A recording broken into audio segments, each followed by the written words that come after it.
here with Katlego the Black Cat Khanyisa fighting on May 24th, Carnival City on Boxing 5 Promotions, the main event of the evening, the IBF Africa title versus Lucky Monyebane. How are you feeling, Katlego? I'm feeling good. Hey, man. Thank you so much for the lekker introduction as always. Yeah, man, back to the city now, yeah?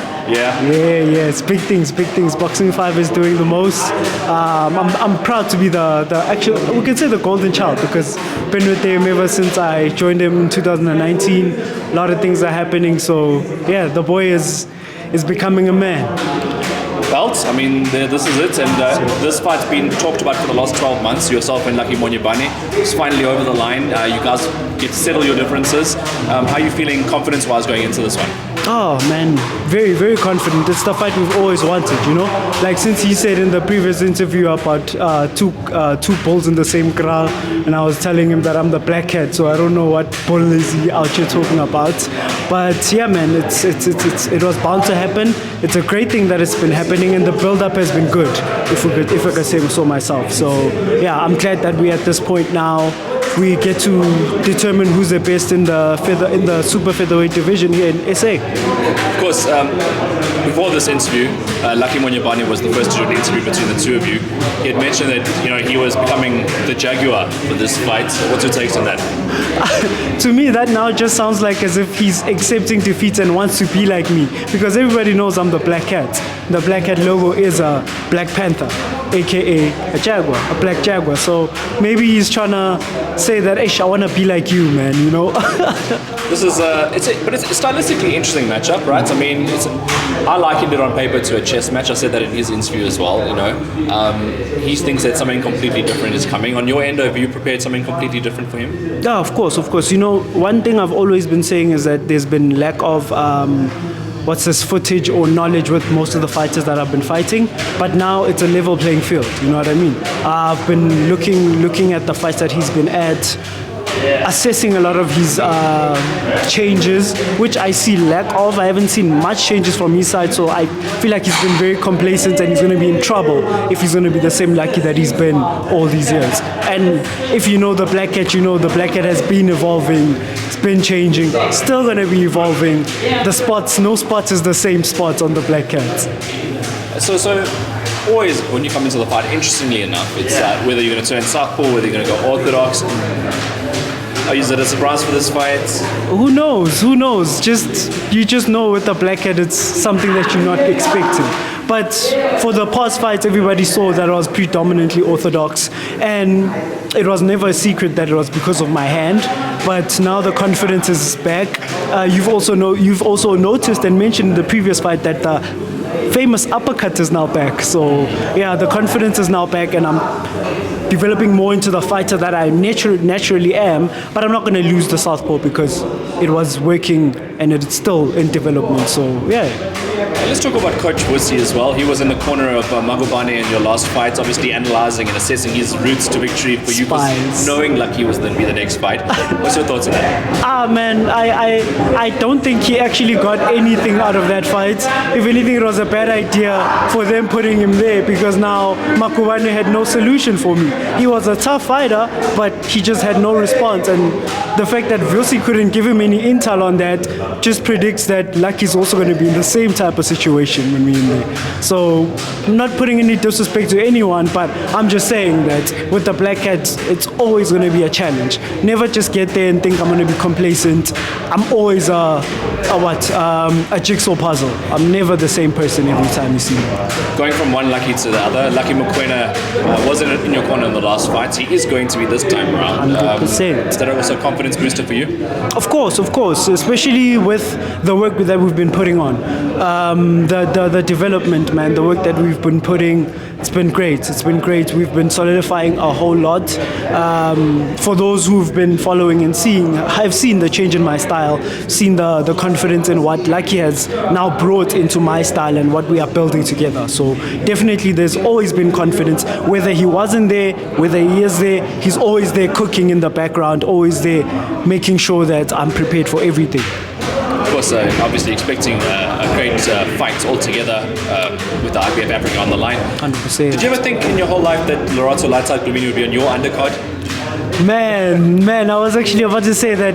Yeah, no, that's why I'm saying it's great to see that now the boy is now actually becoming the man, because from being the undercard for a long time, I've always been on some people are kind of like now overshadowing me, but this is a big step up, man. It's also an inspiration, because I've always been looking up to these guys, and now I'm given this opportunity to showcase my talent, to show why I deserve this position, and I'll keep showing up, no doubt about it.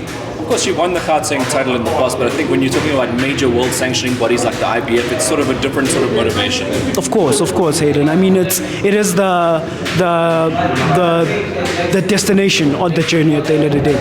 I mean, the aim is to become a world champion, and being now getting the introduction to the IBF as the Continental Africa, next is Intercontinental, next is World. It's a big thing, man. It's a very big thing, and there's no turning back now. Things are going to be changing. Things are going to be getting better from here on. So the Black Hat has to step up, has to show, has to do what he always does, and I never disappoint so far. And also a quick shout out for your teammates as well. We'll also be fighting for IBF titles. Samkelo Sotomela and Ishmael Kadri as well. Yes, sir. It's gonna be a great bill, man. A lot of good names are gonna be there. Like you say, even Lights Out, Siko is gonna be also showcasing his talent. So it's a proper, and us moving to now Carnival and getting a bigger setup.